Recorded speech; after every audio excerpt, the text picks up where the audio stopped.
Well, good morning. I'm Brian Reagan. This is Tyler Kelly. And today we are in Luke 15, verses 17 through 24, continuing Jesus's threefold parable. Go ahead, Tyler. But when he came to himself, he said, "How many of my father's hired servants have bread enough and to spare, and I perish with hunger? I will arise and go to my father, and will say to him, Father, I have sinned against heaven and before you, and I am no longer worthy to be called your son. Make me like one of your hired servants." And he arose and came to his father. But when he was still a great way off, his father saw him and had compassion, and ran and fell on his neck and kissed him. And the son said to him, Father, I have sinned against heaven and in your sight, and am no longer worthy to be called your son. But the father said to his servants, Bring out the best robe and put it on him, and put a ring on his hand and sandals on his feet. And bring the fat calf here and kill it, and let us eat and be merry. For this my son was dead and is alive again. He was lost and is found. And they began to be merry. All right. So verse 17, when he came to himself.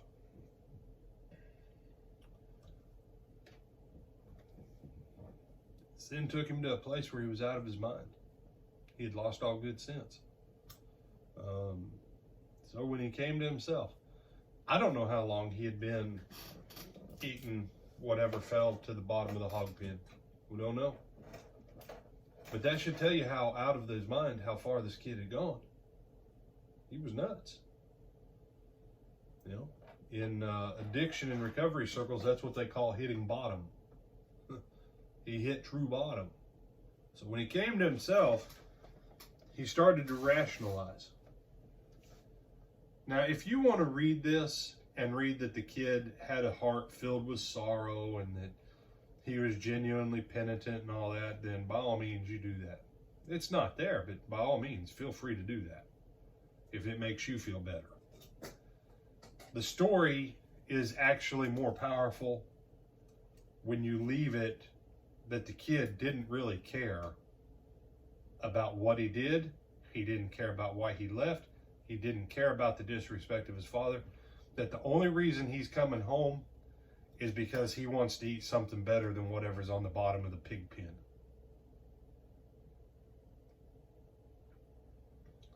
You say, but brother, no.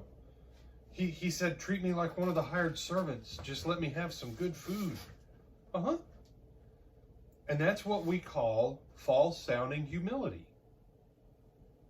This is what fake humility looks like. Fake humility, I'm not Seriously? He's not humble. This is fake humility. The last time he saw his dad, he said, I wish you were dead, dude. Please hurry up and die.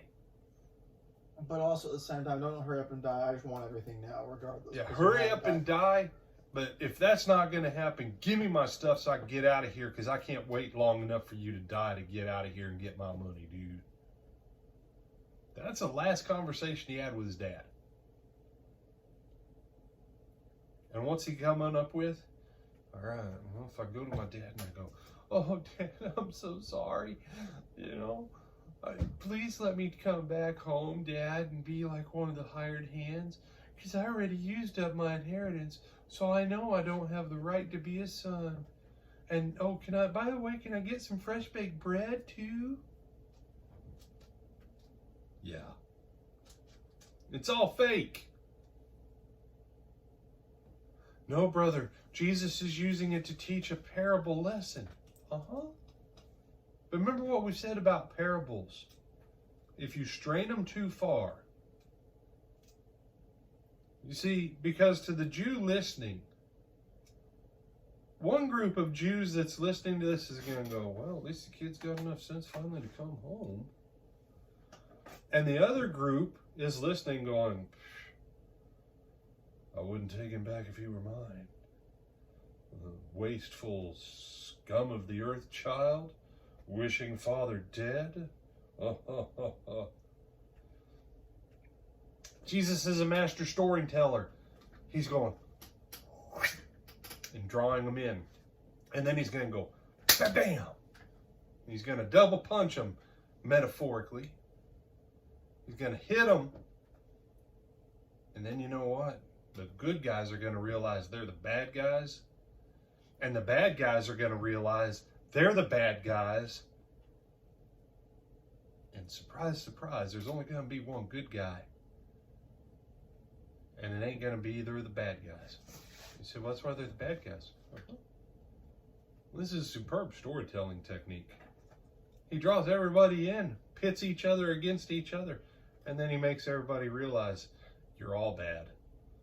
Aren't you glad Dad's good? Stop spoiling it. I know. I mean, they probably heard it, but if they haven't, you're spoiling it. No spoilers. Well, that's true. But I promise you, they haven't heard it taught. The majority of people have never heard it taught the way it's written.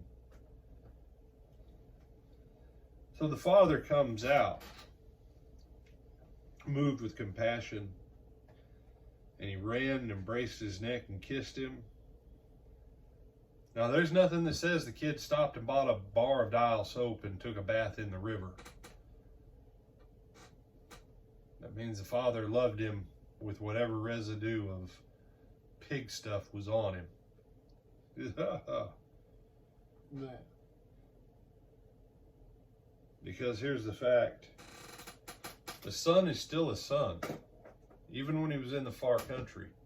Now, if he would have died in the far country, you know what he would have suffered? At best, he'd have had a pauper's funeral. A pretty good chance the pigs probably would have rended him, and the pigs probably would have eaten him. If you die as the prodigal while you're in the far country, it's not good. But it doesn't change the fact that even in the far country, he's still the father's son. And the father, for his own sake, takes ownership of his son more than his son takes ownership of him as the father. You have any other thoughts on this one? No, sir. All right. We'll come back. We'll see you, Lord willing, tomorrow morning. But remember, tonight, 7 o'clock, Brother Ronnie Keller, one of our shepherds here, the Lake Butler Church of Christ, bringing a lesson from the book of James. Tonight, 7 o'clock. We'll see you then, and for our midday meditation.